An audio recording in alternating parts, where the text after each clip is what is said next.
Hi guys, welcome back to iFashi. A client of mine sent me this beautiful halter neck flay dress from House of CB, and I decided we are all going to make it together. So let's begin. The first thing I'm going to do is to take my shoulder line, a straight line on the top of my paper, where I'll be putting my shoulder measurement. After drawing that straight line, I'll start taking my measurements downwards.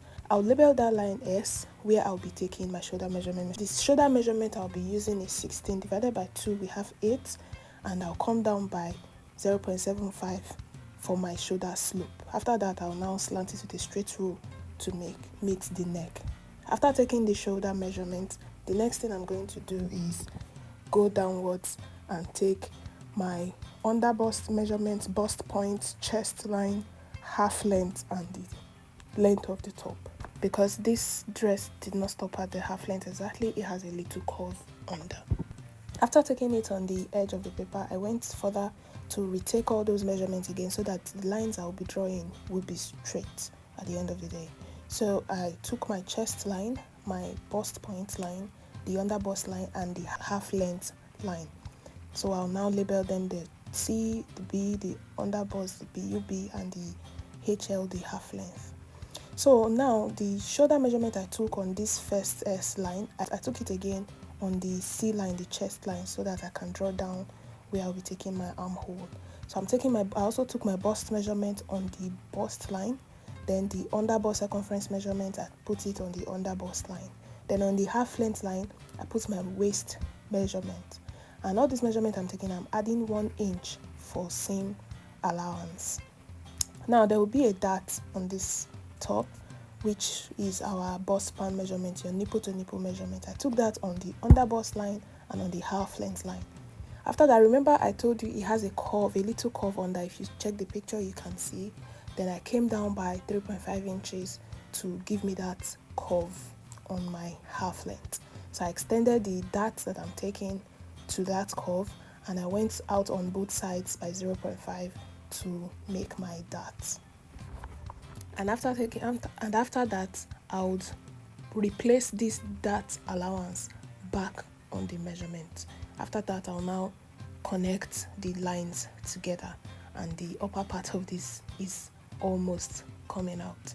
So the next thing I'm going to do now, I extended this bust upwards to meet the armhole, and then I will now divide what I have on this armhole line by 2, mark that point, and come in by 0.5, which I would use as my armhole curve. So I'll now connect from that 0.5 to the bust measurement I took on the chest line to the shoulder line, and our armhole is out. But mind you, we will not be using this armhole. This is the basic armhole. So the next thing I'll take now is the neck measurement. Remember in my previous videos, I used to tell you how to get your accurate neck measurement is to divide your bust measurement by 16 and add 1.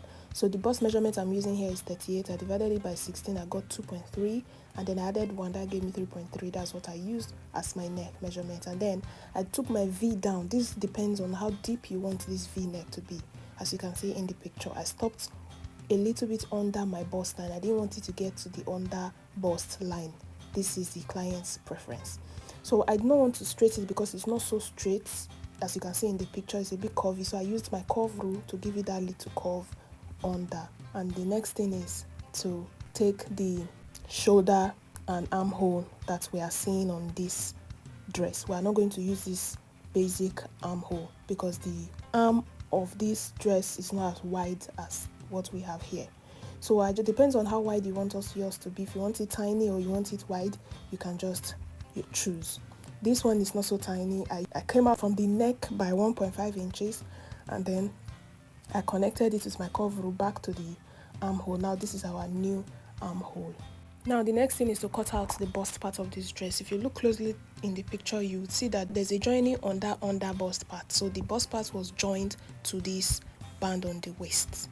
So that's what I'm trying to draft out with this curve rule. I took my curve rule, I connected from that under bust point where I took the dart, started taking the dart from, I connected to where the V on the neck stopped, and I also connected to the armhole side, but it did not get to the armhole. I stopped under the bust line, because that is how it is on the picture.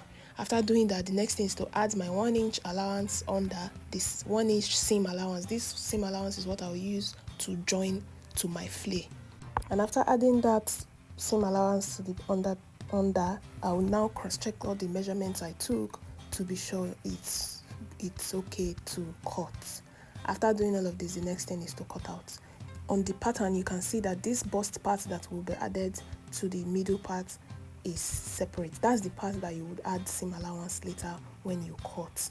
After cutting it out, remember to add 1 inch or half an inch seam allowance that you will use to join it to the under part.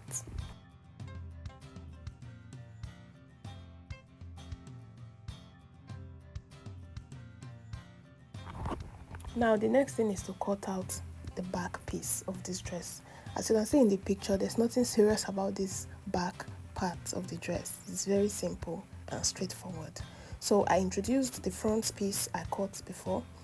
I placed it on top of the pattern paper I'll be using to cut out the back. So what I did, I also brought out my tracing wheel because I'll be tracing out from the under bust. My back is starting from the under bust. Now I'm adding 1 inch seam allowance to the half length. This is the half length line that I'm adding 1 inch along, because the back will stop at that half length. So this 1 inch seam allowance is what I will use to join the back part to the flare as well. So that's what I took. Then under that, after taking 1 inch on that half length, I traced out my under bust, because the back will start from under bust. So that gave me the mark I have. And I removed the front paper. Because it's tracing wheel, it's not very visible, but I can see it, so I will later highlight it for you guys to see.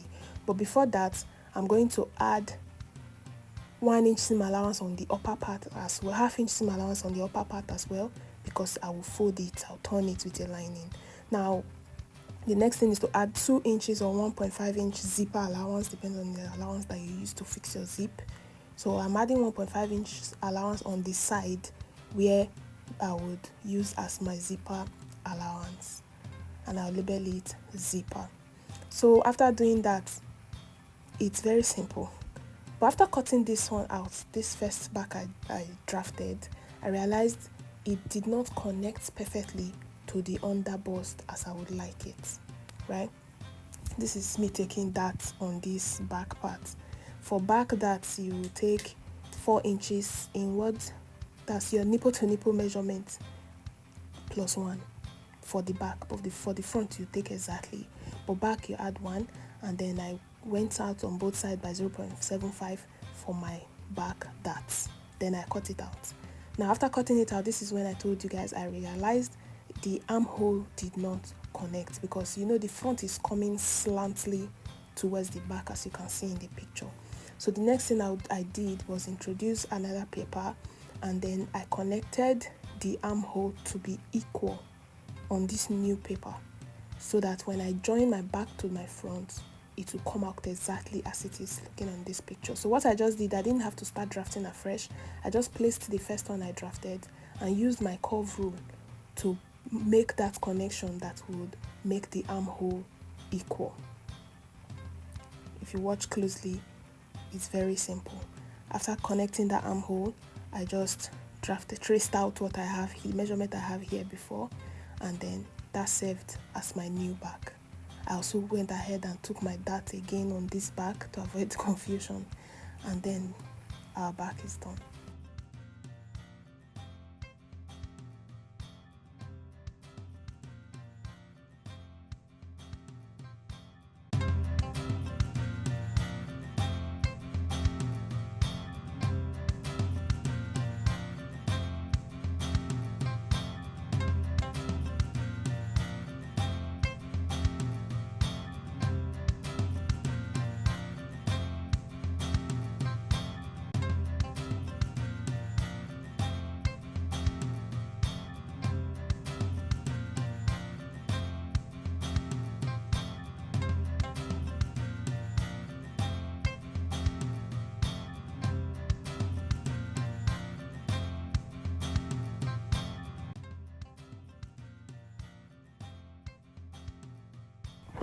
Now guys, we have a perfect back that would fit in our front from the armhole curve slantly into the back as it is exactly on the picture.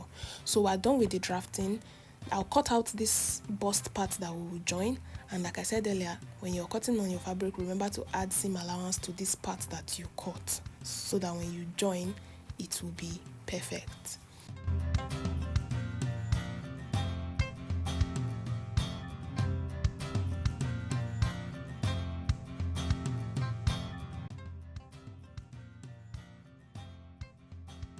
Now this is the fabric that I'll be using for this dress. It is very light. To make it easy for you to cut, I would advise you gum your stay in your fabric already before cutting. It is only the upper part of this dress that will have this stay. The down part is a 360 flea. You don't need to gum it. So I added my 1 inch seam allowance on the upper, half-inch seam allowance on the upper part. Remember, like I said before, that I will use to join. And then when cutting this upper part, I also extended my hands because this part goes all the way back to the neck. That is why you see what I cut is longer than the paper. So this excess will go to my neck part. Now the reason I'm cutting a second one is because I will fold it, I will turn it, the lining and the upper part will be this fabric. So it will be like inside out kind of sewing that we're going to do today. So I cut out another one to have two pieces. One will serve as lining, one will serve as main fabric. After that, I went ahead and cut the middle part. And after cutting the middle part, this is what we have. I've also cut out the back as well. Now this is what we have. This is the front part that will be joined together, the bust part and the middle part that will be joined together, as we can see. But before we go ahead and start sewing, remember I told you guys earlier I've already ironed my stay to it, and I have plenty pieces here because the lining and the fabric is the same. Now this is the back that has also been ironed. Now before we go ahead and start sewing, let's start with this middle part. This middle part, remember it has a dart, so I would introduce my pattern paper so that I'll know exactly where the dart is, and I'll mark it out on the fabric, and I'll go ahead and hold the dart in the sewing machine, and I'll come back and show you.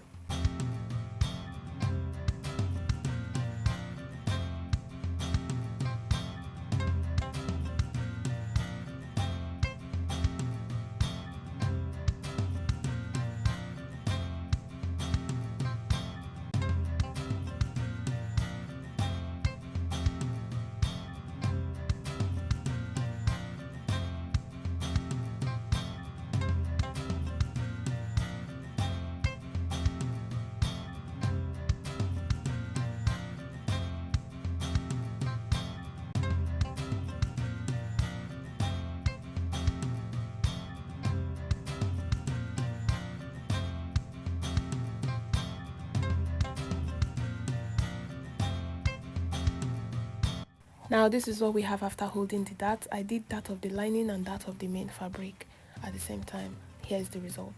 After doing this, always remember to iron your seams when you're sewing. It gives you a neater work. Now the next thing is I'm going to the machine to attach the bust part of this top to this middle part, and I'll be right back to show you.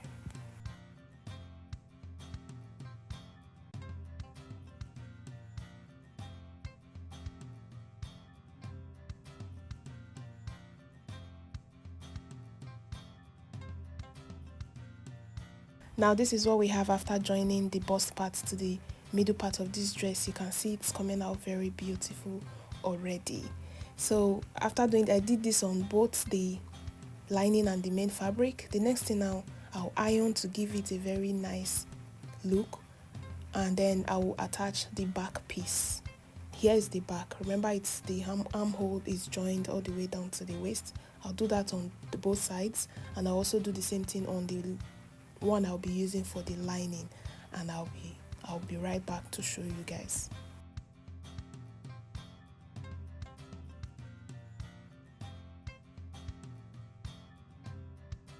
Now this is what we have. I've joined the back to the front and the bust as well. Everything is joined. Here's the back. This is the zipper allowance part I'm holding. Now this is it if you flip it all over to the right side. Now I will place the good sides facing each other. One is lining, one is fabric. Yeah, I'll place the good side facing each other, and I will sew the neckline. That V on the neck is the next thing I'll sew now. After sewing it, I would flip it over and top stitch it before coming back to sew the armhole. If you make a stitch on this V part, do not go ahead and start sewing the armhole without top stitching, because if you sew the armhole first, you can't top stitch that V again. So after sewing the V, I flipped it over and made a top stitch before I came back to do my armhole, because we're turning everything except for the waist that will be joining to the flay. Now this is what we have. I've made a stitch on that neck part. If you flip it over, the end of the V might not look very neat if you don't notch. So remember to notch that part, and notch every other part around that V to make it flat when you iron. Now after taking that V and top stitching, after sewing the V part and top stitching, I'll go ahead now and sew the armhole part of this dress. I'm sewing it all the way to the back so that to give it a full turning. Remember to always notch when you sew, especially those parts that would need to be turned.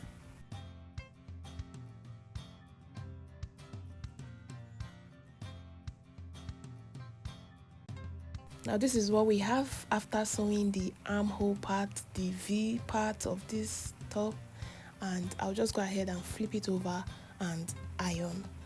After turning out the right side, we have made the stitch on our armhole all the way down to the back and also on the other side. So what I need to do now is to flip it over to the right side and press it nicely. Give it a good press so that it will look very flat and neat. Every other part of this top has been turned. The only part remaining is this waist line that will be joining our flay to. Now, I did not show the part where I cut this 360 flay that I'll be attaching to this dress because it was an urgent order and I cut that part at night. But I have a video of how to cut a 360 flay already on the channel, but I'll just bring it back a little bit to put you guys through for those that haven't seen the video. Now here is the video of how to cut and sew a 360 flay skirt that I have on the channel before, so I will just repeat it for you guys to see. This is the one we made a long time ago. This is a very long one, so this one we're cutting is just the knee length. So now this is how to fold your fabric. You fold your fabric downwards into 2, as you can see in the video, and then you go ahead and fold it into 4 this time and hold it at this edge. Now after folding it like this, you're going to place it on the floor and then take your waist measurement on this edge. So depends on the waist you're using. If your waist is 32, you will divide it by the number of times that you folded this fabric. So after that, you take the length, your desired length of the flay, and then you cut it out. After cutting this out, you are going to open up one side that will serve as your zipper part. This part will go to the back as a zip, and this is what we have. Very simple. This is the one I cut a while ago that I posted earlier. The opened part on the back, the only part opened on this flay is the back part where we'll be fixing our zip. That's why it's called a 360 flay. You're not joining it on the sides. So now that's how we cut this flay on this dress. So after joining it to the waistline, the only thing remaining is to attach your zip, and you are done with this dress. Now for you to get your accurate joining very well, you would fold this. You can measure it and see if it is equal. Measure the waist of your skirt and the waist of this half length top that we've already cut. Measure and see if it is equal. Alternatively, you just also fold the skirt into 2, notch the middle, make a notch on the middle, fold the top on into 2 as well, make a notch in the middle, and then start joining from the left to the right, and that's it. Very simple. And thank you so much for watching to this point. Remember to subscribe if you haven't done that. And here's the result, guys. It's so beautiful. It's not my size. It is very, very big on me. It will even be more beautiful on the owner. Thank you so much for watching. I'll see you in my next video. Bye.